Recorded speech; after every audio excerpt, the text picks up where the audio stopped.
Imagine the most dangerous man in the city sitting 3 feet away from you, a man who controls the docks, the unions, and the police.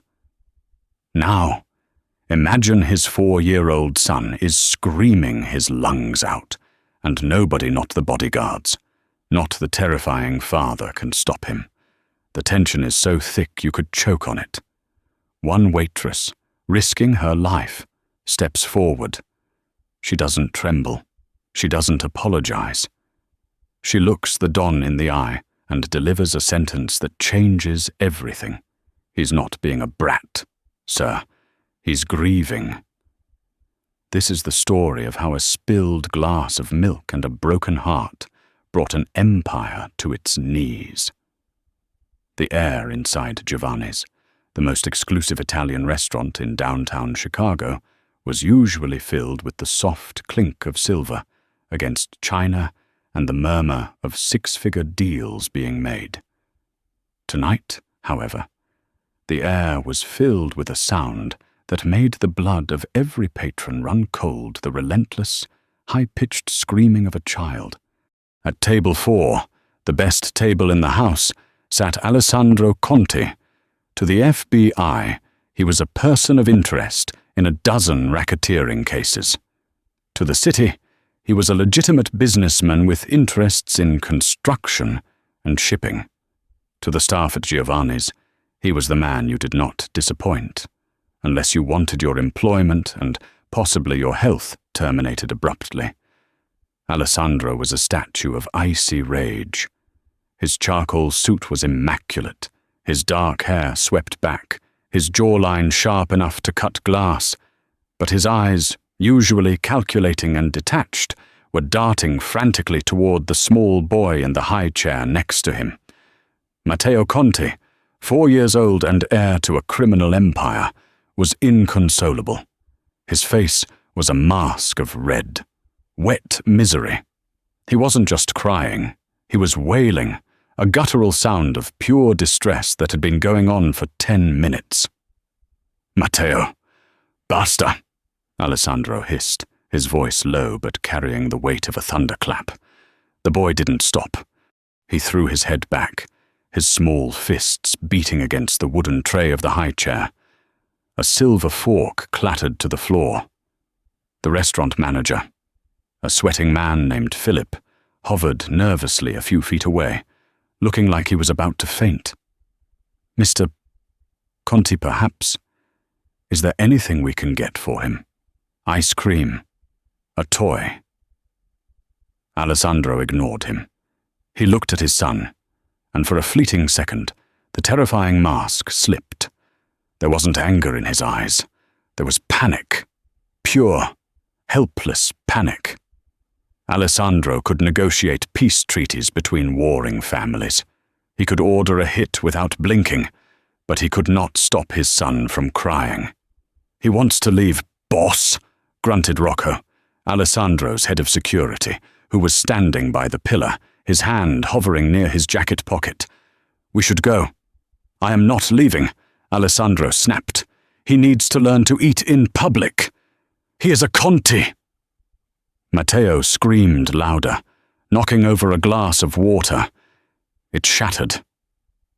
The sound was like a gunshot in the silent room. Every head turned. The tension was suffocating. Alessandro's face darkened. He stood up, his chair scraping violently against the floor.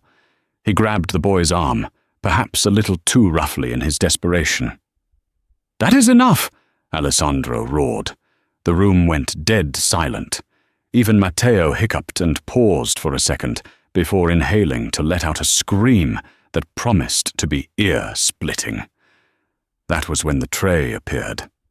It slid onto the table with a soft thud, carrying a warm bowl of soup and a small, plastic dinosaur. The hand holding the tray was steady, pale, and scarred at the knuckles. "Let go of his arm," a female voice said. It wasn't a request. Alessandro froze. He looked up. Standing there was Clara Mitchell. She wasn't the head waiter. She wasn't even a senior server. She was the Tuesday night shift girl, hired 3 weeks ago because she was willing to work double shifts without complaining. She had messy brown hair tied back in a utilitarian bun, a uniform that was slightly too big, and tired hazel eyes that held zero fear. Rocco stepped forward, blocking her path. "Back off, sweetheart." Clara didn't look at the bodyguard. She kept her eyes locked on Alessandro. "I said, let go of his arm. You're hurting him, and you're making it worse." The entire restaurant seemed to hold its breath. People had been killed for less than that tone of voice. Alessandro released Matteo's arm slowly. He stared at her, stunned by her audacity. "Do you know who I am?" "I know you're a man who doesn't know how to handle a sensory overload," Clara said, her voice dropping to a whisper, so only the table could hear. "Look at him. He's not being naughty. The lights are too bright. The noise is echoing. He's scared. He's tired. And—" She looked at the boy, who was now sobbing quietly, his chest heaving. "And he smells like lavender." Alessandro blinked. "What?" "His shirt," Clara said. "It smells like lavender detergent. But you—" She sniffed the air near Alessandro. "You smell like cigar smoke and expensive cologne. He's trying to find a smell he recognizes, and he can't." She bypassed the Don of Chicago and knelt beside the high chair. She didn't touch the boy. She just placed the small plastic dinosaur, a cheap T-Rex, on the tray. "Matteo," she said softly. The boy looked at her, tear-filled eyes widening. "This is Rex," she whispered. "Rex hates loud noises too. Look, he's hiding." She covered the dinosaur with a napkin. Matteo stopped crying. He reached out a trembling hand and lifted the napkin. "Peekaboo." Clara smiled. It was a genuine, warm smile that transformed her tired face. Matteo let out a shaky breath. He picked up the dinosaur. Clara stood up and looked at Alessandro. "He doesn't need discipline, Mr. Conti, and he doesn't need to learn to be a Conti. He just needs a mum, or at least someone who knows that 4-year-olds grieve with their bodies, not their words." Alessandro felt like he had been punched in the gut. His wife, Isabella, had died 6 months ago. She had always worn lavender perfume. She washed Matteo's clothes in lavender detergent. "Get me the manager," Alessandro said, his voice devoid of emotion. Clara's face fell. The defiance vanished, replaced by the weary resignation of a woman who was used to losing everything. "You don't have to fire me. I'll leave." She turned and walked toward the kitchen. The silence she left behind was heavier than the screaming had been. Alessandro looked down at his son. Matteo was clutching the plastic dinosaur, calmly eating a spoonful of soup. "Rocco," Alessandro said, sitting back down. "Yeah, boss. You want me to make sure she never works in this town again." Alessandro watched the kitchen door swing shut. "No. I want you to find out everything about Clara Mitchell, where she lives, who she owes money to, and what she's running from. I want a file on my desk by 8 a.m. "Boss, she got him to stop," Alessandro murmured, watching his son eat. "Nobody gets him to stop." The rain in Chicago was unforgiving, much like the city itself. It hammered against the window of the cracked, 4th-floor walk-up in the South Side, where Clara Mitchell was currently packing her life into 2 battered suitcases. It had been 24 hours since the incident at Giovanni's. She hadn't waited to be fired. She had clocked out, taken her cash tips, and left out the back door. She knew men like Alessandro Conti. She knew that embarrassing them in public was a death sentence, either literally or professionally. "Stupid," Clara. So stupid, she muttered to herself, shoving a stack of worn medical textbooks into the bag. She wasn't a waitress. Or at least, she hadn't been 2 years ago. She was a pediatric nurse at St. Jude's. Then came the accusations. The missing drugs, the frame-up by a doctor who needed a scapegoat. She had lost her license, her reputation, and her fiancé in the span of a week. Now, she was just Clara the waitress, the woman who drifted from town to town, trying to stay off the radar. She zipped the bag shut. She had enough cash for a bus ticket to Des Moines. Knock, knock, knock. The sound was polite, rhythmic, and terrifying. Clara froze. She looked at the door. It was triple locked, but the wood was rotting. "Ms. Mitchell." A deep voice, not the police. "Go away," she called out, grabbing the small canister of pepper spray from her nightstand. "I've already called the cops." "We both know you didn't," the voice replied calmly. "And we both know the police wouldn't come to this neighborhood for another 40 minutes, even if you did. Open the door. Clara. Mr. Conti just wants to talk."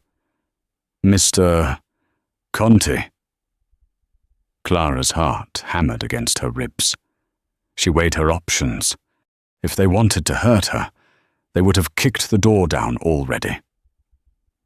She undid the locks with trembling fingers and opened the door a crack.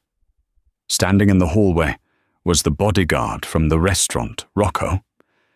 He filled the doorframe, but behind him, leaning against the peeling wallpaper of the hallway, was Alessandro Conti. He looked out of place here, like a panther in a landfill. He was wearing a long black trench coat, and the rain dripped from his hair. "May we come in?" Alessandro asked. "Do I have a choice?" Clara shot back, though her voice shook. "Always," Alessandro said. He pushed past her gently, entering the tiny, damp studio apartment. He looked around, taking in the water stains on the ceiling, the mattress on the floor, the open suitcases. His eyes landed on the medical textbooks peeking out of the bag. "Pediatrics," Alessandro noted. "I didn't know Giovanni's hired nurses to serve risotto." "Ex-nurse," Clara corrected, clutching her pepper spray behind her back. "Look, Mr. Conti, I'm leaving town. You don't have to worry about me gossiping. I don't know anything. I just want to go." Alessandro turned to face her, in the harsh light of the bare bulb. He looked older than he had in the restaurant. The lines around his eyes were deep. "Matteo hasn't spoken a full sentence since his mother died," Alessandro said abruptly. "Did you know that?" Clara blinked, thrown off by the sudden vulnerability. "I assumed he was non-verbal. Trauma response." "He screams," Alessandro said. "He screams for hours. He doesn't sleep, which means I don't sleep. I have gone through 5 nannies in 6 months. 2 quit. 3 I fired because they tried to drug him to keep him quiet." Clara's grip on the pepper spray loosened. "That's horrible. Yesterday," Alessandro stepped closer, "was the first time in 6 months he ate dinner without throwing it. Because of a plastic dinosaur and a napkin." He reached into his coat pocket. Clara flinched. Alessandro paused, showing her his empty hands, then slowly pulled out a folded piece of paper. He placed it on the wobbly laminate table. "It's a contract," he said. Clara frowned. "For what? Live-in nanny. 24-hour care for Matteo. You live at the estate. You get a suite of your own. You cook for him. You watch him. You fix him." Clara laughed, a dry, incredulous sound. "You want me to work for the Mafia?" "No, thank you. I value my life." "The salary is $10,000 a month," Alessandro said, cash, off the books, plus full use of the staff and facilities. Clara's mouth went dry. $10,000. In 3 months. She could hire a lawyer. She could fight for her nursing license. She could clear her name. "I can't," she whispered. "You don't know me. I have baggage. I know you were framed for stealing OxyContin at St. Jude's," Alessandro said casually. "I know it was Dr. Stephen Miller who took them to pay off his gambling debts. I know you didn't fight it because you couldn't afford a defense." Clara went cold. "How do you—" "I have resources. Clara, and I have leverage." Alessandro's eyes hardened. "I also know that your landlord is evicting you tomorrow, and that you owe $3,000 to a loan shark in Detroit who is currently looking for you." Clara backed up until her legs hit the mattress. He knew everything. "I can make the debt in Detroit disappear," Alessandro said softly. "I can make Dr. Miller admit to his crimes. I can give you your life back." "And what do you want in return?" Clara asked, her voice trembling. Alessandro looked at her, and for a moment, the air between them crackled with something electric, not fear, but intensity. "I want my son to stop crying," he said. "I want peace in my house. You have until the count of 3 to decide. If you say no, we walk out, and I leave you to the loan sharks. 1, Clara looked at the suitcases. 2, she looked at the medical books, her broken dreams. 3, I'll do it, Clara said. Alessandro nodded, as if he never doubted the outcome. Good. Pack the rest. Rocco will carry your bags. As he turned to leave, he stopped at the door. Oh, and Clara. Yes. At my house, you don't speak to me the way you did at the restaurant. You are staff. You are there for Matteo. You are not there to psychoanalyze me. Do we understand each other? Clara straightened her spine. I'm there for the boy, Mr. Conti. You're just the man signing the checks. Alessandro's lip twitched almost a smile. We'll see. The Conti estate was not a home. It was a fortress disguised as a mansion. Located in the affluent suburb of Lake Forest, it sat behind 12-foot iron gates, topped with spikes that Clara suspected were electrified. As the black SUV rolled up the winding driveway, Clara pressed her forehead against the cool glass. The grounds were manicured to perfection, hedges cut into sharp geometric shapes, fountains that bubbled politely, and shadows that seemed to stretch just a little too long in the moonlight. Welcome to purgatory, she whispered to herself. Rocco parked the car in front of a sprawling limestone entryway. Don't wander the grounds at night. Ms. Mitchell, he said, his voice gravelly. The dogs are trained to attack anything that isn't family or staff. And the sensors, well, let's just say you don't want to trip them. Clara grabbed her bag, her knuckles white. Noted. The front door opened before they reached it. A stern woman in her 60s, wearing a stiff black dress and an apron that looked like it had been ironed with rage, stood in the doorway. This was Mrs. Gianna, the head housekeeper. You are the new one, Mrs. Gianna said, her eyes sweeping over Clara's frayed coat and scuffed boots with open disdain.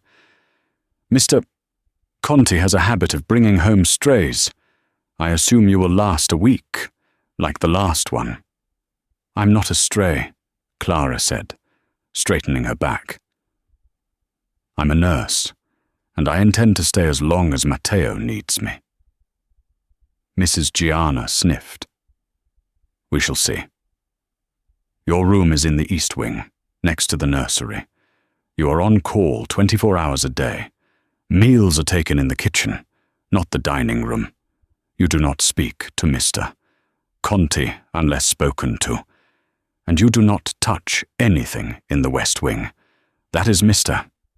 Conti's private sanctuary." Clara nodded. She didn't care about the rules. She cared about the little boy she had seen screaming in the restaurant. She was led up a grand staircase, down a hallway lined with oil paintings of men who looked like they killed people for sport ancestors. She assumed, and into a room that was bigger than her entire apartment. It had a 4-poster bed, a private bathroom with a clawfoot tub, and a view of the lake. "Matteo is asleep," Mrs. Gianna said. "Do not wake him." Clara waited until the housekeeper's footsteps faded away before she slipped out of her room and opened the door to the nursery. It was heartbreaking. The room was enormous, filled with the most expensive toys money could buy: a motorized Ferrari, a life-sized giraffe, a train set that probably cost more than a car. But the room was cold. The walls were a stark, clinical white. There were no drawings on the fridge, no messy piles of clothes. It looked like a museum exhibit of a childhood. Not a place where a child lived. In the center of the room, in a bed designed to look like a pirate ship, lay Matteo. He was curled into a tight ball, clutching the cheap plastic dinosaur from the restaurant. Clara sat in the rocking chair in the corner and watched him breathe. He's waiting for the other shoe to drop, she thought. Even in his sleep, he's tense. Around 2 o'clock, Edema. The screaming started. It wasn't a slow build-up. It was instantaneous terror. Matteo sat bolt upright, his eyes wide but unseeing, screaming at the top of his lungs. A night terror. Clara was at his side in a second. "Matteo, honey, I'm here. You're safe." The door to the nursery burst open. Alessandro Conti stood there. He was shirtless, wearing only grey sweatpants. In his right hand, a matte black pistol was raised and ready. His chest was heaving, a thin layer of sweat glistening on his skin. His eyes were wild, scanning the room for a threat. "Where are they?" he shouted, swinging the gun toward the window. "Who's there?" Clara didn't flinch. She stood between Alessandro and the boy, raising her hands slowly. "Nobody is here, Mr. Conti," she said, her voice firm but calm. "Put the gun away. You are terrifying him." Alessandro blinked, the adrenaline still coursing through him. He looked at Clara, then at his screaming son. He lowered the weapon slowly, but his hand was shaking. "He sounded like he was dying," Alessandro whispered. "It's a night terror," Clara said. She turned back to Matteo, who was still thrashing. She didn't hug him, that would make him feel trapped. Instead, she began to hum, a low, rhythmic melody. She tapped a steady beat on the wooden frame of the bed. Tap, tap, tap. "Matteo," she said softly, "the ship is safe. The captain is here. The storm is over." She repeated it, over and over, syncing her words with the tapping. Slowly, Matteo's screams turned into whimpers, his eyes focused. He saw Clara. He saw the dinosaur. "Rex," he croaked. "Rex is right here," Clara said, handing him the toy. "Go back to sleep, Captain." Matteo fell back onto the pillow, exhausted. Within 30 seconds, he was asleep. Clara turned around. Alessandro was leaning against the doorframe, the gun hanging loosely at his side. He looked stripped of his power, just a terrified father in his own home. "How did you do that?" he asked. "Rhythm," Clara said. "It regulates the heartbeat. Screaming is chaos. Rhythm is order. He needs order that isn't scary." Alessandro stared at her for a long moment. His gaze dropped to her attire. She was wearing an oversized t-shirt and pajama shorts. He seemed to realize his own state of undress at the same moment.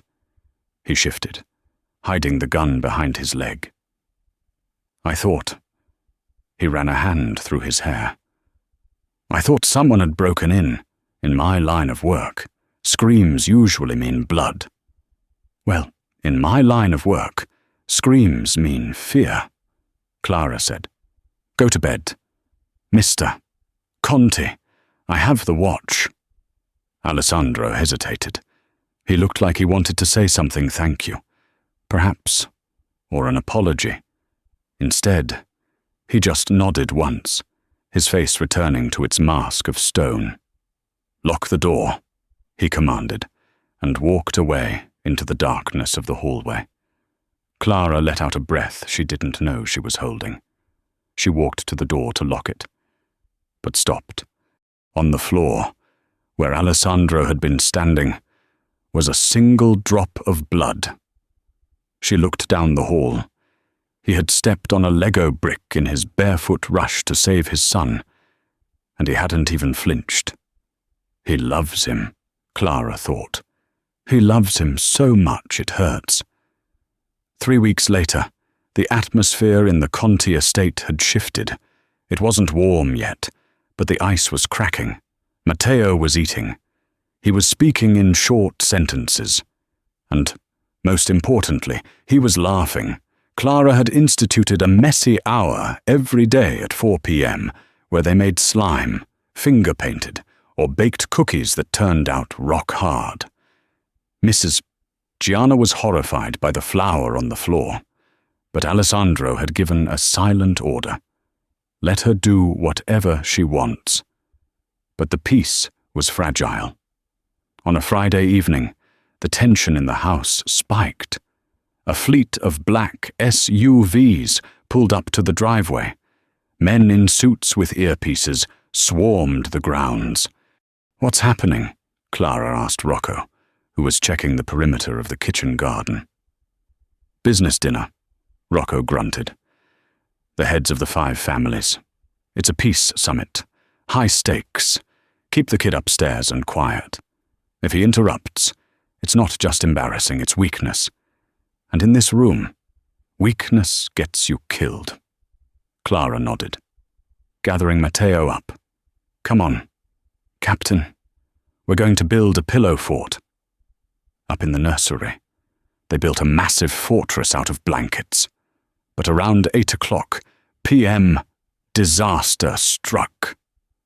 The plumbing in the East Wing groaned and failed a burst pipe. Water started pooling on the nursery floor. Damn it! Clara hissed. She grabbed Matteo. Okay, we have to move. We'll go to the library. It's soundproof. She hurried down the back stairs, holding Matteo's hand. They had to cross the edge of the grand foyer to get to the library. They almost made it. Well, is this the famous air? The voice was like silk wrapped around a razor blade. Clara froze. Standing in the archway of the dining room was a woman who looked like she had walked out of Vogue. She wore a red dress that clung to every curve, diamonds that cost more than Clara's life earnings, and a smile that didn't reach her cold, dark eyes. This was Sophia Moretti, daughter of the Brooklyn Don. Rumor had it she was Alessandro's intended match, a union to merge the coasts. Behind her, the dining room was filled with smoke and the low rumble of powerful men. Alessandro sat at the head of the table, a glass of whiskey in his hand. He looked up, his eyes widening when he saw Clara and Matteo. Sophia, Alessandro said, standing up.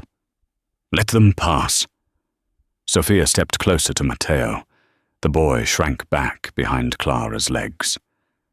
He looks fragile, Sophia said, examining Matteo like one would inspect a horse. Like his mother, Isabella was always too soft for this life. A crying child is a liability. Alessandro. You really should send him to boarding school in Switzerland. I know a place that specializes in difficult cases. Matteo whimpered. The mention of his mother, combined with the woman's sharp perfume, was triggering him. Clara felt a surge of protective rage that she hadn't felt since she lost her nursing license. She stepped in front of Matteo, blocking Sophia's view. "He is not a liability," Clara said, her voice ringing clear in the sudden silence of the dining room.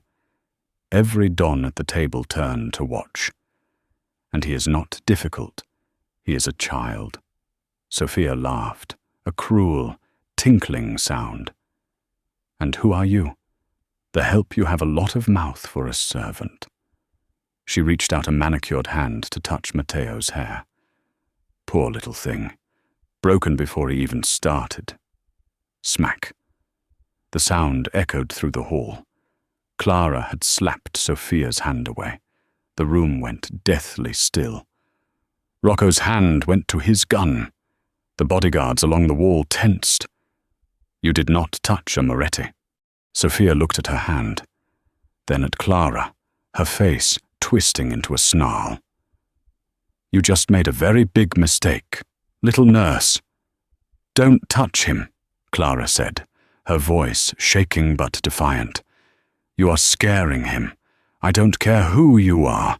If you touch him again, I will break your fingers. I know exactly how much pressure it takes.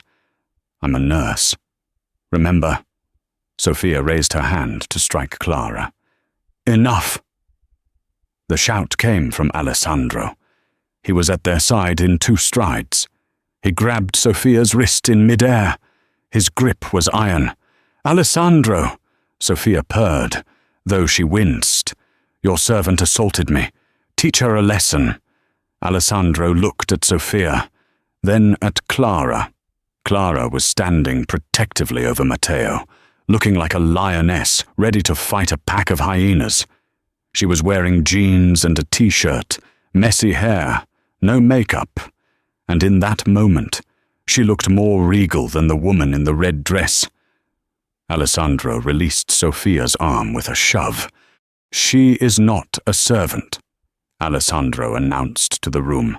"She is the governess of my son, and she speaks for me when it comes to his welfare." He looked Sophia in the eye. "If she says you are scaring him, then you are scaring him. Step back, Sophia." The shock on Sophia's face was absolute. "You're choosing the help over the Moretti family. I am choosing my son," Alessandro said coldly. "Rocco, escort Ms. Mitchell and Matteo to the library. Get them whatever they need." As Clara led a trembling Matteo away, she felt Alessandro's eyes burning into her back. She had just started a war. She knew it. Later that night, after the guests had left, Alessandro found Clara in the kitchen. She was making tea, her hand still trembling. He leaned against the counter, loosening his tie. He looked exhausted. "You have a dangerous right hook." "Clara," he murmured. "I didn't hit her," Clara said. "I just redirected her aggression." Alessandro actually chuckled. It was a rusty sound, deep and low. "Sophia Moretti has killed men for less. You humiliated her in front of the commission." "I'm sorry," Clara said, staring at her tea. "I'll pack my bags." "Stop packing your damn bags," Alessandro said. He moved closer. The space between them suddenly felt charged, heavy with the adrenaline of the evening. "I don't want you to leave." "Why?" Clara looked up. "I'm a liability." "Because," Alessandro said, his voice dropping to a whisper. He reached out and tucked a loose strand of hair behind her ear. His fingers lingered on her jawline. His skin was rough, hot. "Because for the first time in 6 months, I didn't feel like I was drowning. You stood up to them. Nobody stands up to them. Not for me. Not for Matteo." Clara's breath hitched. "I was just doing my job." "No." Alessandro shook his head. His thumb brushed her cheek. That wasn't a job. That was something else. He leaned in. His eyes dropped to her lips. Clara's heart hammered against her ribs. She wanted to lean in. She wanted to forget that he was a criminal and she was a fugitive. Buzz. The intercom on the wall buzzed, shattering the moment. "Boss!" Rocco's voice came through, urgent and tight. "You need to come to the front gate, now." Alessandro pulled back, the mask slamming back into place. "Stay here." He left. Clara waited for 10 minutes, but curiosity gnawed at her. She walked to the front window and peered out. Down at the gate, under the floodlights, Alessandro was staring at a package that had been left on the ground. It wasn't a bomb. It was a simple brown box. Alessandro kicked it open. Clara gasped. Inside the box wasn't a severed head or a dead fish. It was a teddy bear. A cheap, worn teddy bear with a blue ribbon. Clara's hand flew to her mouth. She knew that bear. It was Barnaby. It was the bear she had slept with every night as a child. The bear she had left in her storage unit in Seattle 3 years ago. Alessandro looked up at the window, locking eyes with her. He held up a note that had been pinned to the bear. Even from this distance, she could see the single word scrawled in red ink collateral.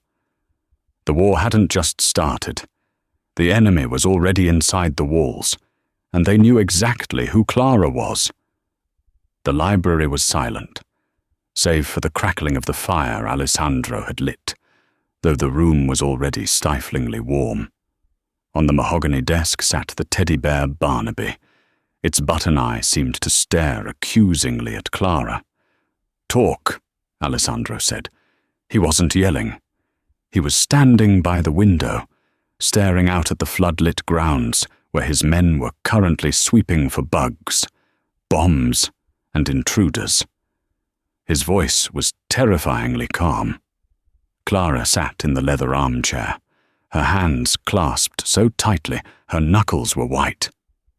"It was in my storage unit in Seattle. I haven't been there in 3 years. Nobody knew about it except who?" Alessandro turned, his silhouette dark against the window. "Except Dr. Miller," Clara whispered. He helped me move in when we were dating, before the theft, before he ruined my life." Alessandro walked over to the desk and picked up the bear. He squeezed its paw. A faint, tinny sound played a recording of a lullaby that had long since warped with age. "Doctor, Miller is a gambler," Alessandro said, placing the bear down. "He owes money to the Bratva in Seattle, but this—" He gestured to the note. "This isn't Bratva style. This is personal. Someone bought your debt. Clara, someone went to the trouble of finding your storage unit, breaking in and shipping this across the country just to let you know they can reach you." "Is it Sophia?" Clara asked, her voice trembling. "Sophia Moretti is vicious, but she's not subtle," Alessandro mused. "She would have sent a bomb, not a bear. This is psychological warfare. They want you scared. They want you to run." He leaned over the chair, placing his hands on the armrests, trapping her. His face was inches from hers. She could smell the whiskey on his breath and the faint scent of gun oil. "Are you going to run? Clara!" Clara looked up into his dark, stormy eyes. Every instinct in her body screamed yes, run, hide, disappear. But then she thought of Matteo upstairs, sleeping with a plastic dinosaur because he was too afraid of the dark. "No," she said, her voice steadying. "I'm not leaving Matteo." Alessandro searched her face, looking for a lie. He found none. The tension in his shoulders dropped an inch. "Good," he said, "because if you tried to leave now, You wouldn't make it past the front gate alive. You are under my protection, and the Contis protect their own." 3 days passed in a suffocating lockdown. The estate was a fortress. Matteo was growing restless. He didn't understand why they couldn't go outside to the garden. He was acting out, throwing toys, screaming again. "He needs to get out," Clara argued on the 4th morning, finding Alessandro in his home gym. He was hitting a heavy bag with a ferocity that was frightening to watch. Thud, thud, crack. Alessandro stopped, sweat dripping down his chest. "It's not safe. He's regressing." "Alessandro," Clara said, using his first name without thinking. "He's 4. He feels the stress in this house. If we don't give him a release, he's going to break. Take us to the aquarium. It's indoor, it's secure, and it's dark. You can buy out the VIP hour." Alessandro unwrapped his hands slowly. He looked at her, his eyes lingering on her determined face. "The aquarium. He loves fish," Clara said. "Please." Alessandro sighed. "I'll make the call. But if anything feels off, anything at all, we leave immediately." The shed aquarium was a cavern of blue light and silent, gliding shadows. Alessandro had rented out the entire oceanarium for 2 hours. It should have been peaceful. Instead, it felt like walking through a tomb. Rocco and 6 other guards formed a perimeter. Alessandro walked beside Clara, his hand constantly hovering near his waist. Matteo, however, was enchanted. He pressed his face against the glass of the massive shark tunnel, his eyes wide. "Look, Rex," he whispered to his dinosaur. "Big fish." Clara smiled, but her eyes were scanning the reflections in the glass. She counted the exits. She watched the shadows. "Relax," Alessandro murmured, stepping up beside her. His arm brushed hers, sending a jolt of electricity through her. "The building is secure. My men are at every door." "It's not the doors I'm worried about," Clara whispered. "It's the water." They reached the beluga whale tank. The white whales glided past, ghostly and serene. Matteo giggled, tapping the glass. Suddenly, the lights flickered. Alessandro's hand clamped onto Clara's shoulder. "Rocco, I'm on it, boss." Rocco's voice crackled in their earpieces. "Generator glitch. Checking now." The lights went out completely. Pitch black. "Matteo." Clara lunged for the boy. "I have him." Alessandro's voice was a growl in the darkness. "Stay close to me." The emergency red lights bathed the corridor in a blood-colored glow. And then, Clara saw it. Not a gunman. Not a bomb. A man in a wetsuit was inside the tank. He wasn't a diver feeding the whales. He was holding something against the glass, a device with blinking lights. "Alessandro! The tank!" Clara screamed. She grabbed Matteo from Alessandro's arms and threw herself to the floor. Curling her body over the boy. Boom! It wasn't a large explosion, but the pressure wave was enough to crack the reinforced acrylic. A spiderweb of fractures shot across the viewing window. A jet of freezing salt water erupted from the crack, hitting the floor with the force of a fire hose. "Move, go." Alessandro roared, pulling Clara and Matteo up. The glass groaned. The water pressure was winning. They sprinted down the corridor, slipping on the wet floor. Behind them, the sound of shattering glass was deafening as thousands of gallons of water crashed into the viewing area, carrying debris and panicked fish with it. They burst through the emergency exit into the service hallway. Rocco was there, his gun drawn, firing at 2 men dressed as maintenance workers who were blocking the path. Bang! Bang! The men dropped. Car now, Rocco shouted. Alessandro shoved Clara and Matteo into the back of the waiting armored SUV. He dove in after them as Rocco slammed the door. Tires screeched as they peeled out of the parking lot, just as sirens began to wail in the distance, in the back seat. Silence reigned. Matteo was shaking, clinging to Clara. Clara was soaked to the bone, shivering violently. Alessandro looked at them. His expensive suit was ruined. His hair was plastered to his forehead. He reached across the seat and grabbed Clara's face in his hands. "Are you hurt?" he demanded, his eyes scanning her frantically. "Did the glass cut you? I'm okay." Clara stuttered. "Matteo!" "He's fine," Alessandro said. He pulled her into his chest, burying his face in her wet hair. For a moment, the barrier between boss and employee, between Don and civilian, vanished. He held her like he had almost lost the only thing that mattered. "They tried to drown us," Clara whispered against his wet shirt. "No," Alessandro said, pulling back. His eyes were cold, hard chips of flint. "They tried to distract us. That wasn't a hit. That was a herd. A herd. They wanted to flush us out of the aquarium," Alessandro said. He looked out the back window. "Rocco, don't go back to the estate. It's compromised." "Where to, boss?" "The penthouse," Alessandro said, "and call the cleaner. All.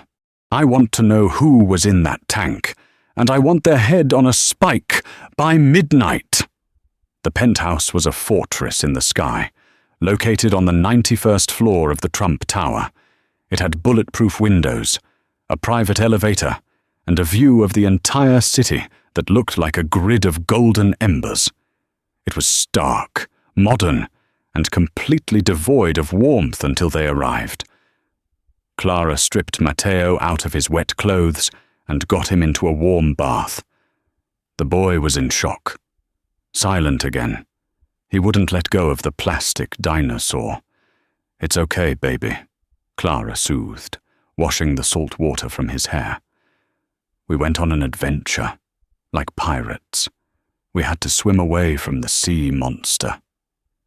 Matteo looked at her with big, solemn eyes. "Daddy was scary. Daddy was saving us," Clara corrected gently. When she finally got Matteo asleep in the guest room, she walked out into the massive living room. The lights were dimmed. Alessandro was standing by the floor-to-ceiling window, looking out at the city. He had changed into a black t-shirt and jeans, a stark contrast to his usual armor of suits. He held 2 tumblers of amber liquid. He turned and extended one to her. "Drink," he ordered. "It's 30-year-old Scotch. It will help the shaking." Clara took the glass. Her hands were still trembling. She took a sip. It burned, pleasantly going down. "Who are they?" "Alessandro," she asked, walking to stand beside him. "The people in the tank, the bear. It's not just Sophia. Is it? Sophia is a shark," Alessandro said, staring at his reflection in the glass. "But she swims in shallow waters. This is something else. The men in the maintenance uniforms were mercenaries. Ex-Mossad. Expensive. Very expensive." He turned to look at her. The moonlight caught the curve of her cheek, the damp tendrils of hair on her neck. "You saved him again," Alessandro said softly. "In the tunnel. You saw the device before I did." "I noticed the fish," Clara said, taking another sip. "They stopped swimming. Animals know when something is wrong before we do." "You have good instincts," Alessandro murmured. He stepped closer. The space between them seemed to vibrate. "Why didn't you run in the parking lot? The door was open. You could have run into the crowd." "I told you," Clara said, looking up at him. "I don't leave my patient." "Is that all he is to you?" "A patient. He's a little boy who needs me," Clara said. "And—" She hesitated. "And Alessandro prompted. He reached out, his fingers tracing the line of her jaw. His touch was fire. "And I don't think I can run anymore," Clara whispered. Alessandro set his glass down on the windowsill. He took her glass and set it down too. "Then stop running," he said. He kissed her. It wasn't gentle. It was a collision. It was the release of 3 weeks of fear, anger, and suppressed desire. Alessandro's hands tangled in her hair, pulling her closer, his other arm wrapping around her waist like a steel band. Clara gasped, her hands clutching his shirt, pulling him in. He tasted of scotch and danger. He kissed her like he was drowning and she was oxygen. For a moment, the war outside didn't exist. There was only the heat of his body, the rough texture of his hands, the desperate sound of their breathing in the quiet room. He lifted her effortlessly, setting her on the edge of the marble table. Clara wrapped her legs around him, needing to be closer. "Clara," he groaned against her neck, "if we do this, there is no going back. You belong to me. You understand. You are part of the family. Part of the target." "I was already a target," she whispered, pulling his face back to hers. "At least this way. I'm a target with a bodyguard." Alessandro growled low in his throat and kissed her again. Deeper this time. Beep, beep, beep. The sound was sharp and piercing. Alessandro froze. He pulled back, his chest heaving. He looked at the security panel on the wall. A red light was flashing. "The elevator," he said, his voice instantly shifting from lover to killer. "Someone is coming up. Without a key card." He pulled Clara off the table and shoved her behind the kitchen island. "Stay down. Do not move." He pulled a gun from the holster, taped under the table paranoia, it seemed, paid off, and aimed it at the elevator doors. The doors slid open with a soft ding. Clara peeked over the counter. It wasn't a mercenary. It wasn't a hit squad. It was a woman, an older woman, wearing a tailored Chanel suit and carrying a cane. She stepped out, looked around the penthouse with a critical eye, and spotted Alessandro pointing a gun at her. "Put that away. Alessandro," she said, her voice dry and crackly like old parchment.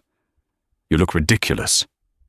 Alessandro lowered the gun, his face pale. "Mother."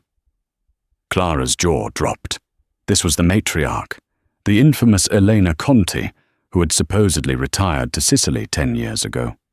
"I heard you were having trouble with the help," Elena said, her eyes scanning the room until they landed on Clara behind the counter. "And I see I was right. You are sleeping with the nanny while your house burns down." "What are you doing here?" Alessandro demanded, holstering the weapon. "Saving your empire," Elena snapped. She threw a folder onto the table, right where Clara had been sitting moments ago. "Sofia Moretti isn't just your rival. She's your fiancée." "Excuse me." Alessandro stepped forward. "The commission met this morning," Eleanor said, "to stop the war. They have decreed a union. You will marry Sofia Moretti in 2 weeks, or they will strip you of your territory and give it to the Russians." Clara felt the blood drain from her face. "I won't do it," Alessandro snarled. "You have no choice," Elena said calmly, "unless you want Matteo to grow up with a target on his back for the rest of his life. A marriage alliance ends the feud. It secures his safety." Elena looked at Clara. "And as for her, she is the liability. Sofia has demanded, as a wedding gift, that the insolent nurse be handed over." Alessandro moved in front of Clara, shielding her from his mother's gaze. "Over my dead body." "That can be arranged," Elena said coldly. "Think, Alessandro, you can have the girl, or you can have your son's safety. You cannot have both." The room fell silent. The weight of the choice hung in the air like a guillotine blade. Clara looked at Alessandro's back. She saw the tension in his muscles. She knew what he had to do. He was a father first. She stepped out from behind the counter. "Alessandro," she said softly. He turned to her, his eyes wild with desperation. "No, don't speak. He needs to be safe," Clara said, tears pricking her eyes. "Matteo! That's all that matters." "I will not give you to them," Alessandro said, gripping her shoulders. "I will burn the city down first." "You don't have to give me to them," Clara said, a strange calmness settling over her. She reached into her pocket and pulled out her phone.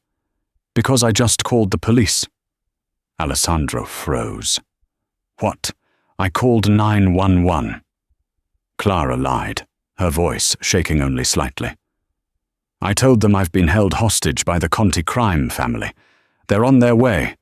If I'm in police custody, Sophia can't touch me. And you can't marry Sophia if you're under investigation for kidnapping." "Clara, no!" Alessandro whispered. Realizing what she was doing, she was blowing up her own life to save him from the marriage and save Matteo from the war. She was turning herself in, back to the system that destroyed her. "It's the only way," she said, backing away toward the elevator. "You can't save everyone. Alessandro, save your son."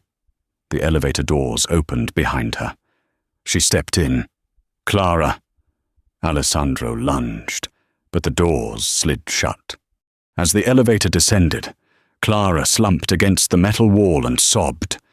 She hadn't called the police. She had called the one person she knew Alessandro wouldn't expect. She had called Dr. Stephen Miller, the man who framed her, the man who had started all of this. "I'm coming," she texted him. "Let's make a deal."